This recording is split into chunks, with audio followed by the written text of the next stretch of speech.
Live from WRAL News Headquarters in Raleigh, your number one source for local news. WRAL News, coverage you can count on. Jury deliberations could begin today in the trial of a man charged with killing his wife in order to gain citizenship.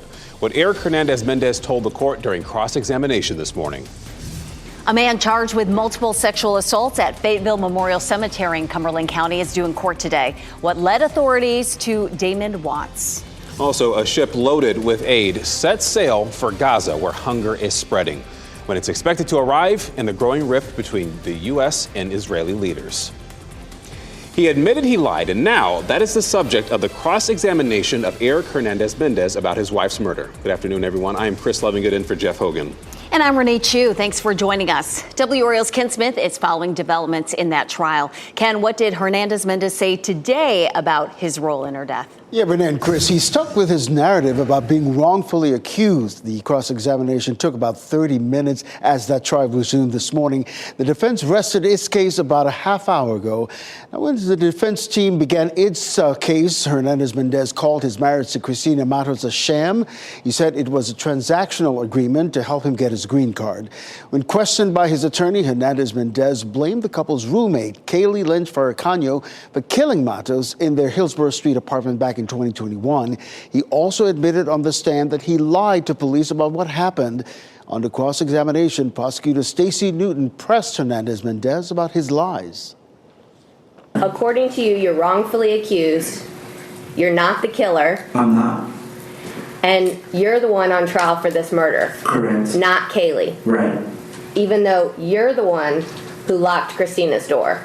Correct. You're the one who picked up her fingernails. Correct. You're the one who put those gloves on that are soaked with Christina's blood. Before we act, a specific incident. But we're working to get a response from Farrakano's attorney concerning Hernandez-Mendez's accusations against her. Now, if he's convicted, he could face life in prison without parole. Now, closing arguments are scheduled to begin around 2 o'clock this afternoon and will be live streamed on WRAL.com. WRAL's Chelsea Donovan will have updates from that trial this afternoon, starting in our news at 4. Also, look for updates online at WRAL.com and the WRAL News app. Renee. It's very interesting to hear a murder defendant take the stand. Ken, thank you. A man accused of sexually assaulting 2 women in a Cumberland County cemetery is now in custody. WRAL was told the attacks happened on March 6th and the 10th. And Fayetteville reporter Gilbert Bays is live outside the Cumberland County Detention Center, where Damon Watts will make his first court appearance this afternoon. Gilbert.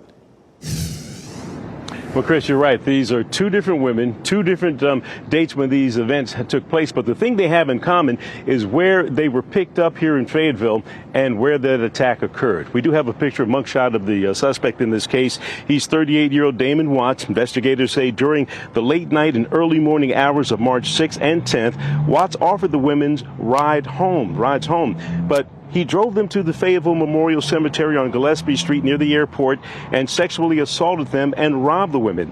Now, the victims were able to give authorities a description of their attacker, but more importantly, a description of the vehicle he was driving. Investigators used cameras and pieced the information together to help lead to that arrest.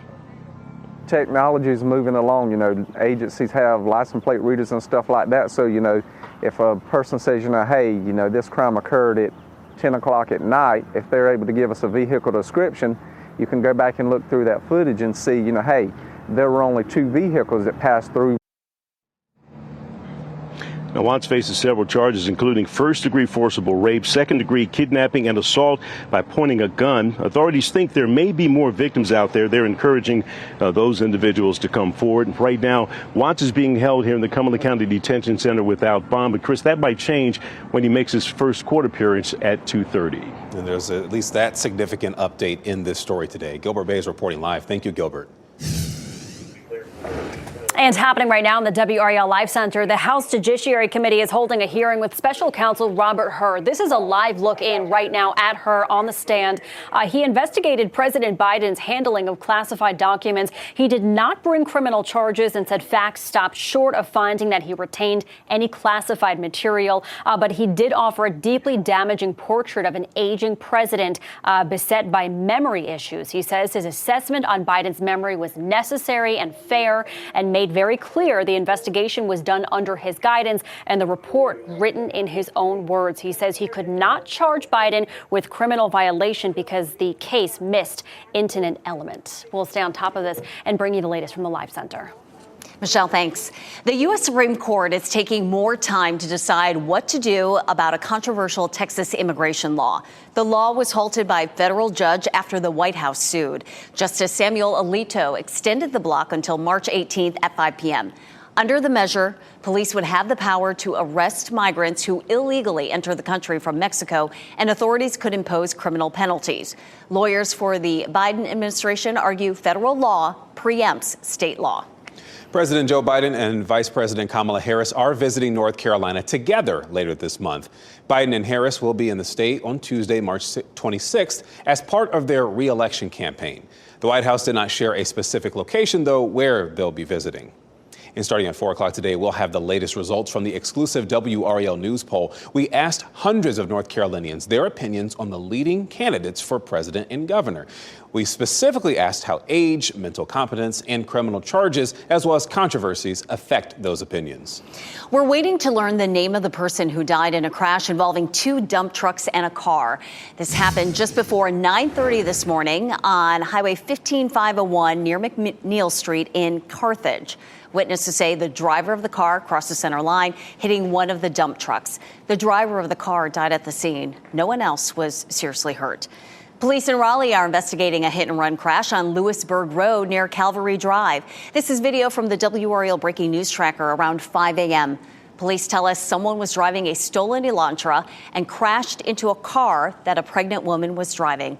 The woman was taken to the hospital. No word if the other driver has been captured.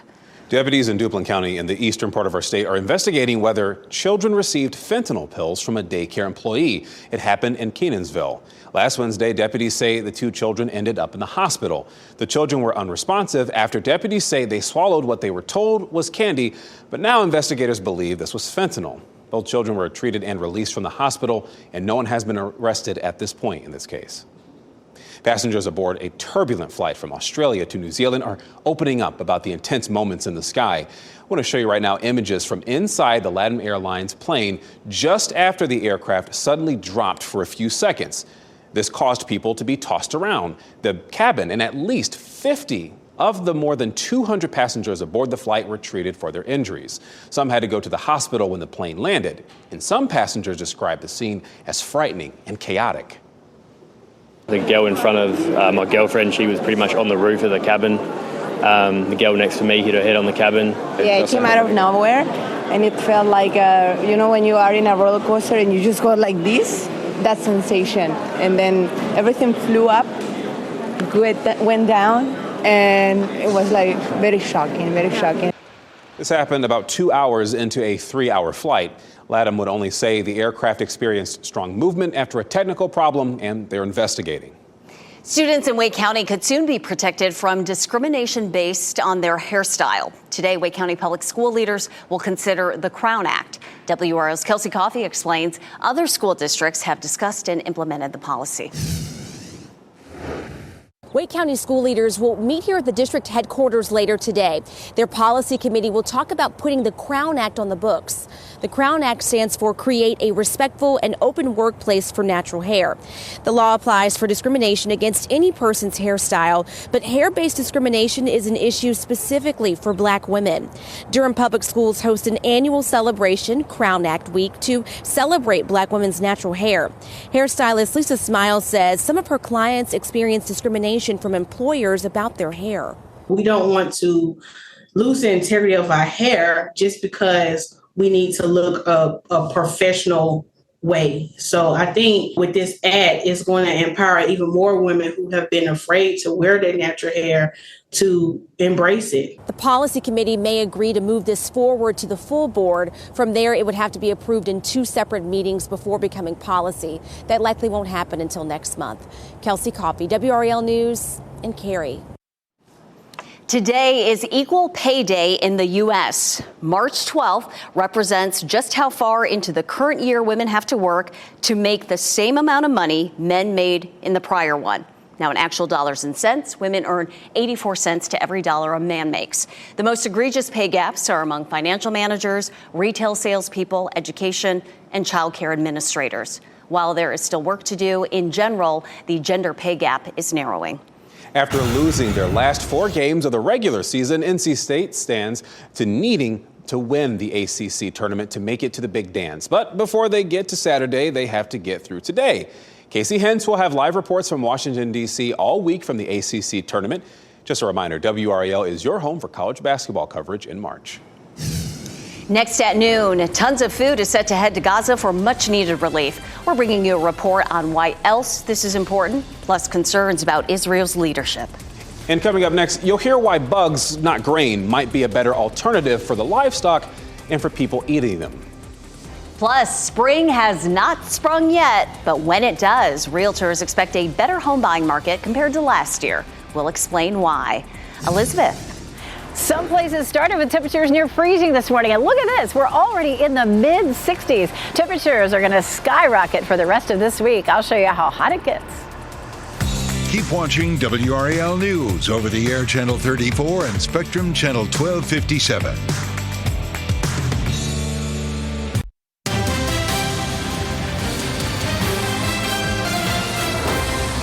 An aid ship loaded with some 200 tons of food set sail for Gaza today in a pilot program for the opening of a sea corridor to the territory. It's expected to arrive in 3 days. Meanwhile, a report on national security suggests that Israeli Prime Minister Benjamin Netanyahu's viability as a leader could be in jeopardy. Trey Yingst has new developments from the Middle East. With widespread starvation now being reported throughout the Gaza Strip, aid groups are trying something new. On Tuesday, a ship loaded with about 200 tons of goods set sail from Cyprus, the first in a pilot program that would see more aid brought in through what's left of Gaza's ports. This shipment was gathered by the charity group World Food Kitchen, founded by celebrity chef Jose Andres. And desperate Gazans are hoping more is on the way. There is no food, no drinking water, and no flour. All these children need nutrition, financial, and humanitarian support. We call on anyone with a human conscience to care for these children. Meanwhile, the rift between President Biden and Israeli Prime Minister Benjamin Netanyahu appears to be intensifying. The president has been stepping up his criticism of Israel's conduct in the war, saying civilian casualties are too high. And on Monday, he said he has no plans to speak with the prime minister about those concerns. Have you scheduled the Come to Jesus meeting with Bibi Netanyahu? No. Do you plan to, sir? We'll see what happens. That came just hours before the U.S. intelligence community told lawmakers on Capitol Hill that Netanyahu's viability as a leader is in jeopardy, with many Israelis critical of the longtime prime minister for failing to rescue the hostages. I worry that Prime Minister Netanyahu's conduct in the war threatens to undermine support for Israel in the long term, including in the United States. That was Trey Yingst reporting. The ship normally serves as a search and rescue vessel. A temporary jetty will be built to transport the pallets to land. Haiti's embattled leader resigned as gang violence escalates throughout the country. Ariel Henry came to power unelected in 2021 after the assassination of Haiti's then president. Officials confirmed that Henry's resignation came out after a meeting in Jamaica to discuss a framework for a political transition. NASA's SpaceX Crew 7 astronauts are back on Earth. The Dragon capsule splashed down off the coast of Pensacola, Florida, shortly before 6 this morning. The crew spent 6 months aboard the International Space Station. They conducted over 200 experiments during their time in space. What we eat can have big effects on the environment. Jackie Ibanez takes a look at why feeding livestock bugs instead of grain could provide solutions to the ongoing climate crisis. The food most people eat has to eat something. The millions of chickens, pigs, and cows many rely on being fed a diet high in corn, soybeans, and other grains. But it takes a lot of land, water, energy, pesticides, and more to grow and transport all these crops, with some climate activists saying these factors contribute to the already high carbon footprint associated with animal agriculture. It's incredibly unsustainable. To help make the modern day food system more sustainable, British-based company Entocycle is investing in the mass production of insects known as black soldier flies. It is the quickest, cheapest, most sustainable insect to farm, and it's a non-disease, non-pest species that's found all over the world. Because the bugs are so small, the company says they don't require a lot of space and resources to be raised. The company is transforming these little guys into protein-rich food for livestock and using its software to help other organizations farm billions of black soldier flies on an industrial level. And so our suite of technology removes that kind of the issues around managing so many animals at one time. It removes that kind of human labor that's very costly in certain areas of a facility. There's Jackie Ibanez reporting, and since the flies can be fed rotting food, experts say they can also help fight the food waste crisis affecting the world, and that is also driving up greenhouse gas emissions. We certainly don't want to waste any food nor waste the opportunity to enjoy this beautiful day. Maybe take lunch outside. Elizabeth Gardner has that idea. Well, not eating lunch, but doing the weather outside on the WRAL weather patio. Elizabeth. Hey, you'd never know if I was eating lunch out here or not, right? Could be right over there. Over there.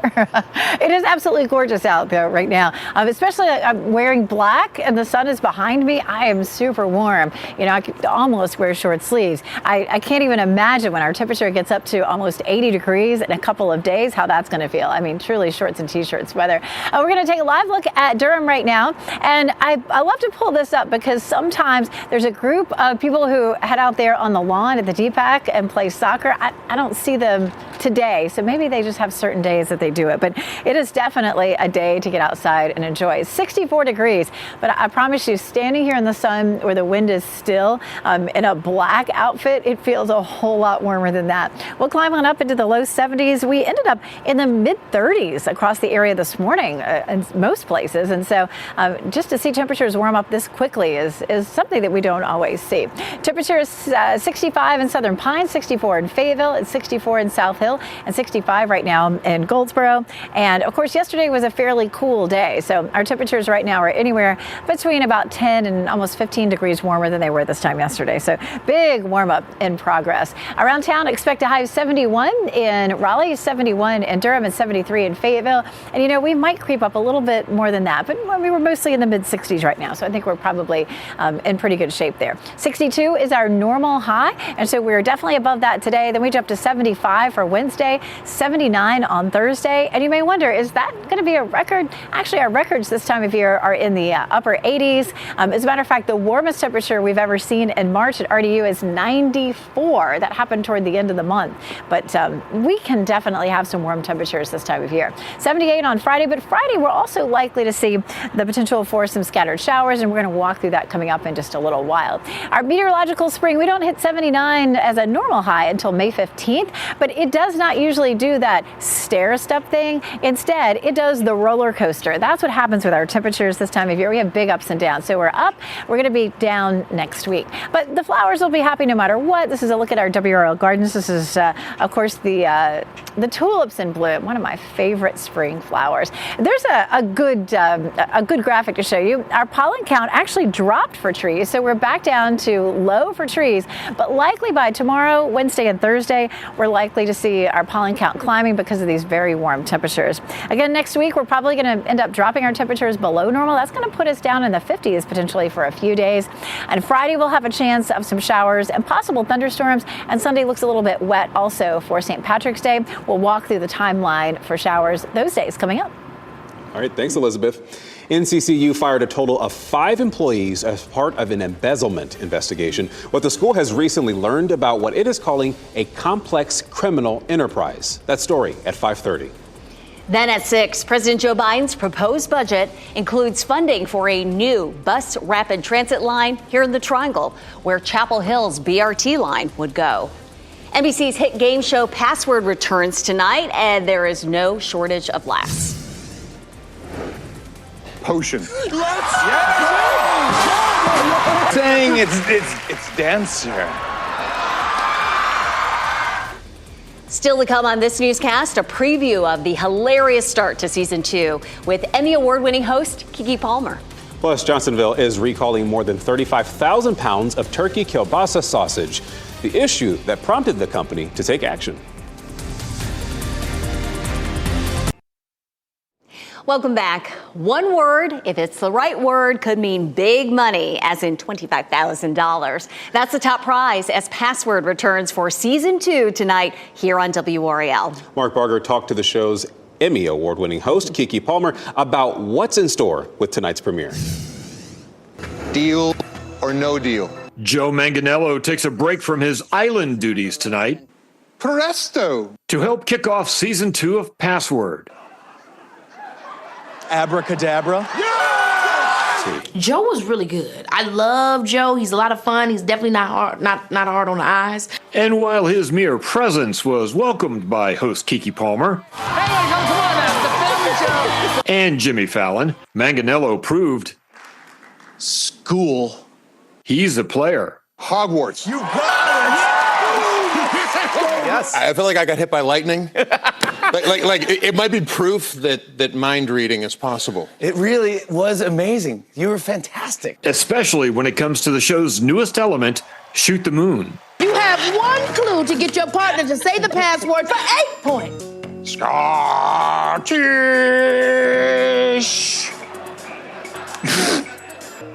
Bagpipes. So that's the game of Password. It's communication, obviously not as much with words, really with eyes and energy. And for pure energy, Just saying, it's dancer. it's hard to beat Jimmy Fallon. Jimmy is one of those people that know how to share energy, and so I think that's why he's so great at the game. With an array of stars ready to take him on. Season 2 is going to be insane. Mark Barger, NBC News. Password airs tonight at 10 o'clock here on WRAL, right after the final round of blind auditions on The Voice. Looks like fun, and he kind of did look like he was reading minds. It was a little strange. One word guess. Right? How did she guess bagpipes from that noise that he admitted? I think it's him saying Scottish is what did it. So I was like, okay, I could guess that too. All right. Home prices are still high right now, but experts say this is the best time of year to buy or sell a home. What you can do to speed up the process. Plus, some drivers think that assisted driving technology makes long trips easier. What the latest test scores reveal. First, here's a look at your winning North Carolina Education Lottery numbers.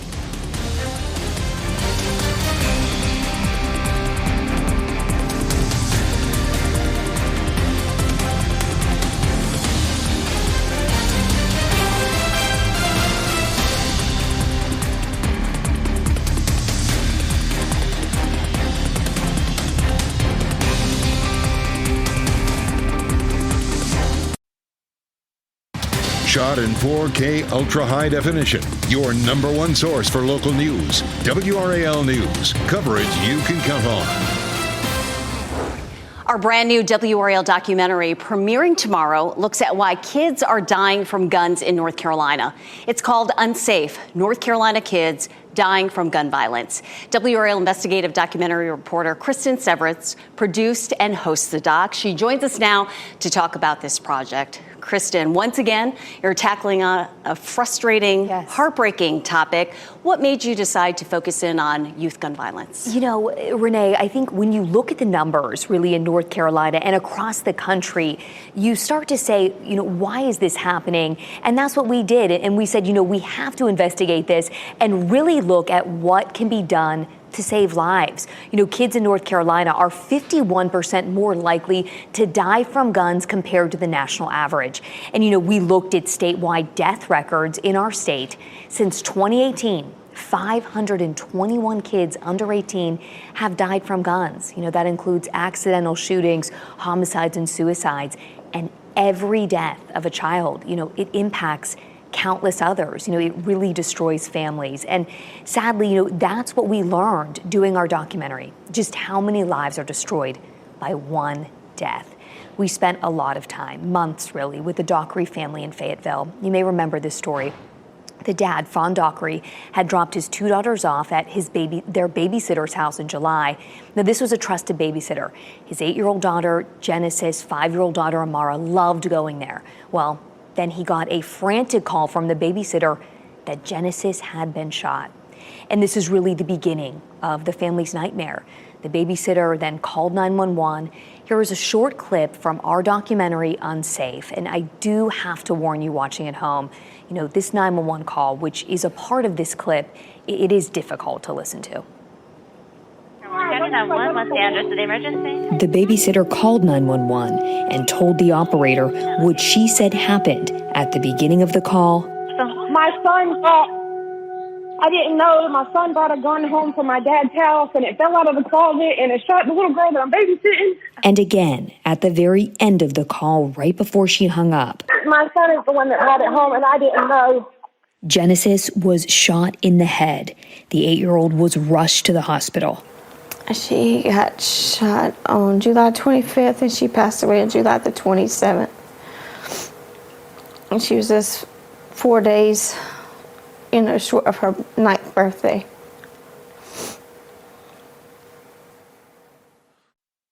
It's just so tough. And, we really get into the rest of this story in our documentary. The babysitter's 11-year-old son had stolen a gun from his grandfather's house, brought it to his mother's house. She told me she had no idea. The 11-year-old ended up getting charged with larceny of a firearm and manslaughter, and he entered the juvenile equivalent of a guilty plea. His mother and grandfather were not charged, though. And Renee, this case, it is so sad. You can feel their pain, and I spent time with them. Unimaginable loss. They want their story out there because they want people to know this can happen. And we also get into really the solution. There is a solution all around safe storage that is being pushed statewide that really the numbers show it can save lives. Yeah, so many of these deaths are preventable. Right. And one kid dying from gun violence is one too many. And we talk about numbers and percentages, but at the heart of it is these are kids whose lives were cut far too short. Far too short. And you will see, kind of what happens and how many lives are impacted. We look forward to what you uncover in this documentary. Kristen, thank you so much. You can watch Unsafe, North Carolina Kids Dying from Gun Violence tomorrow at 7:30 p.m. on WRAL or on WRALdoc.com. And happening right now in the WRAL Live Center, North Carolina judges have blocked election board changes pushed by Republicans that would weaken Governor Roy Cooper. Trial judges say that portions of a new election law must be permanently blocked. The changes would have shifted board appointment powers away from the governor and to the legislature. The judges agreed with Cooper's lawyers, who said the new appointments process interferes with a governor's ability to ensure that elections and voting laws are faithfully executed. The decision means that these boards will remain under the previous law setup unless it gets overturned on appeal.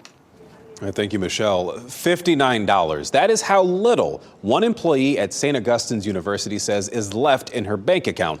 She talked with WRAL after not getting paid again. Employees say they are not able to make rent. They are not able to buy groceries.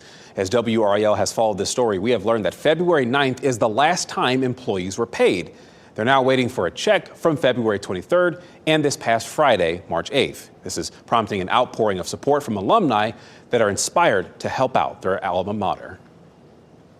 All alumni chapters for the university is running the 1867 challenge, where you can donate $18.67, which was the year that we're founded, directly to the alumni chapter to help support those fundraising efforts.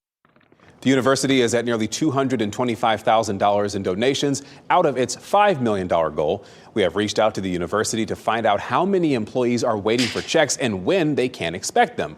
We're just waiting to hear back.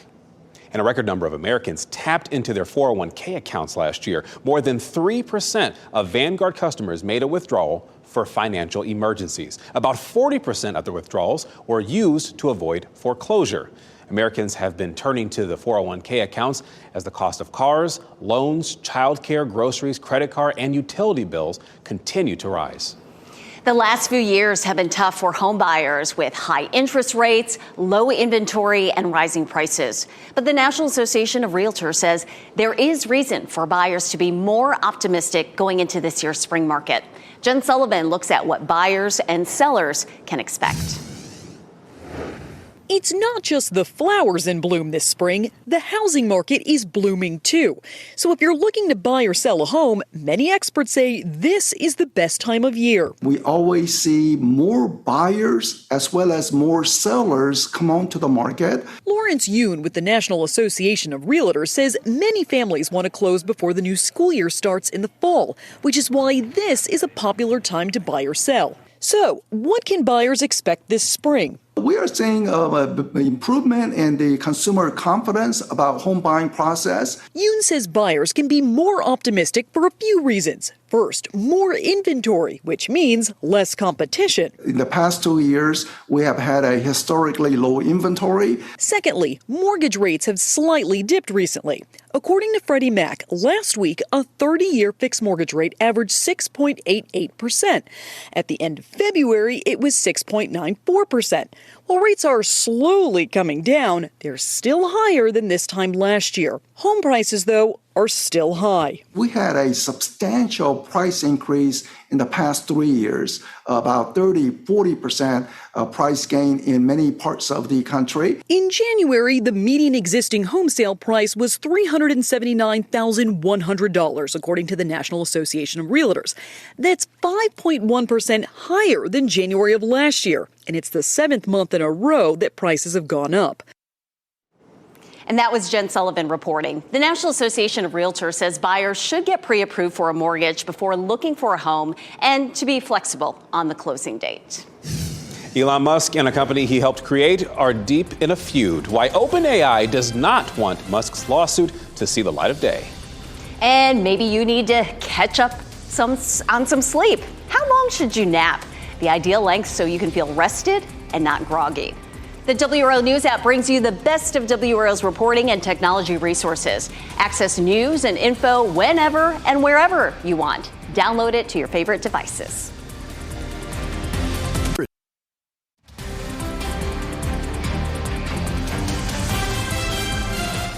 We're going to get you a nice little peek outside looking over Chapel Hill. Beautiful blue skies. You got some traffic going, and you already heard from meteorologist Elizabeth Garner. We're in the 60s right now, so it's looking pretty good. As you're watching WRAL News, available on Spectrum and the WRAL app on your TV or your streaming device. Johnsonville is recalling 35,000 pounds of turkey kielbasa sausages because some of the packaging could contain rubber. Affected packages have best buy dates of May 17th, 2024 and May 18th, 2024. They were shipped to retailers nationwide, and at last check, there have been no illnesses reported at the time. If you have one, you may want to throw it away. Airbnb is banning the use of indoor security cameras by hosts by the end of next month.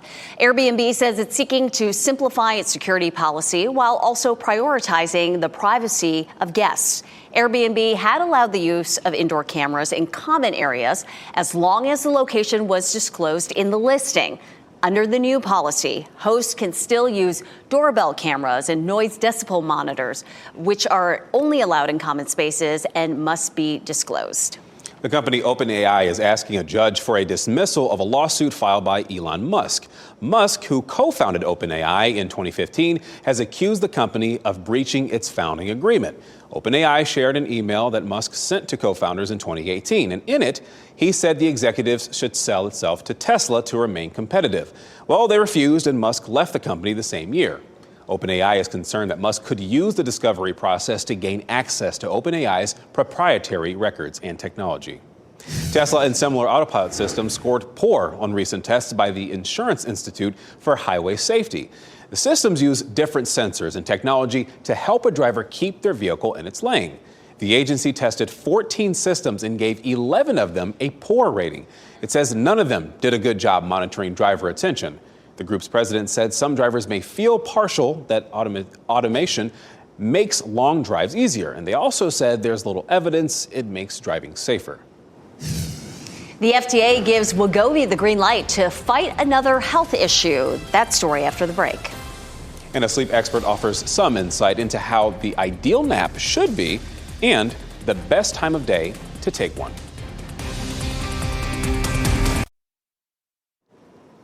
Welcome back. It looks just gorgeous out there as we take a live look at Dorothea Dix Park. Look at that clear blue sky, and it's already in the 60s. I mean, it's amazing. If you're going to go for a drive, I mean, having the sunroof down is a necessity right now. We've got meteorologist Elizabeth Garner getting you started. If you haven't seen her forecast just yet, beautiful outside. You get to be outside, Elizabeth. I do. I am so lucky. I drew the long straw, short straw, whatever the good straw was. I definitely drew it today because it feels so great out here. I would take a little bit of a breeze because I'm wearing black, and that sun is is bright and definitely warm. Here's a place where I thought we would find lots of folks, and definitely Pinehurst Resort and Country Club. A lot of people out enjoying the sunshine this afternoon, and they're probably going to be a busy place over the next few days. We'll take it all the way out till, say, Friday afternoon before we see another chance for rain. And it does feel really nice out there right now.